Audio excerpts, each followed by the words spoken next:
আমাদের মৃত পূর্বপুরুষদের আত্মা যাতে স্বর্গপ্রাপ্তি হয় তার জন্য প্রার্থনা করি, তাদের জন্য শান্তি কামনা করি। পৃথিবীর শত্রু নাশের অন্যতম শক্তিই হচ্ছে আমাদের দেবী দুর্গা, যার জন্যই আজকে আমাদের শারদীয় শুভেচ্ছা। মা দেবী দুর্গা দেবীর আগমন একটা মহান শান্তির বার্তা বয়ে নিয়ে আসে।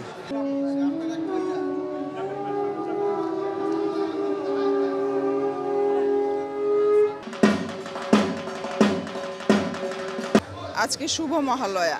আমরা যারা সনাতন ধর্মাবলম্বী তারা মনে করি মা দুর্গার মর্তে আগমনের শুভ সূচনা হচ্ছে আজকে আমরা আমাদের মৃত পূর্বপুরুষ যারা আছে তাদের উদ্দেশ্যে শ্রদ্ধা নিবেদন করি, অন্ন জল সহযোগে পিণ্ড প্রদান করি, মন্ত্র পাঠ করি, পূজা অর্চনা করি এবং সকালবেলায় চণ্ডী পাঠ করি। আর আমাদের মৃত পূর্বপুরুষদের আত্মা যাতে স্বর্গপ্রাপ্তি হয় তার জন্য প্রার্থনা করি, তাদের জন্য শান্তি কামনা করি এবং সবাই যেন ভালো থাকে, সুস্থ থাকে। মা দুর্গা যেন আমাদের আশীর্বাদ দেন, সবাই যেন আমরা ভালোভাবে থাকতে পারি, ছেলে স্বামী সন্তান সংসার এবং দেশের মানুষ সবাই যেন ভালো থাকে। আজকের দিন আমরা এটা প্রত্যাশা করি। এটা হচ্ছে আমাদের শ্রী শ্রী দুর্গা দেবী মর্তে আসার অন্যরকম একটা আমাদের অনুভূতি।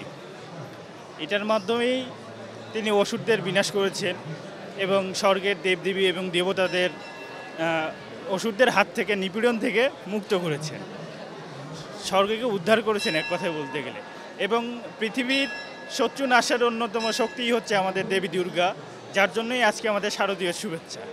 খুব ভালো লাগছে। আমি প্রতি বছর টিভিতে বসে বসে দেখি, এবছরই প্রথম সরাসরি ঢাকেশ্বরী মন্দিরে এসে দেখছি। আমি খুবই করছি যে দেবী দুর্গা এবার আসছেন খুবই আনন্দের সাথে এবং সব কিছু পরিবেশটা খুব সুন্দরভাবে উদযাপিত হচ্ছে। এটা আমার খুব ভালো লাগছে। বাঙালি সংস্কৃতির একটা সর্ববৃহৎ অনুষ্ঠান।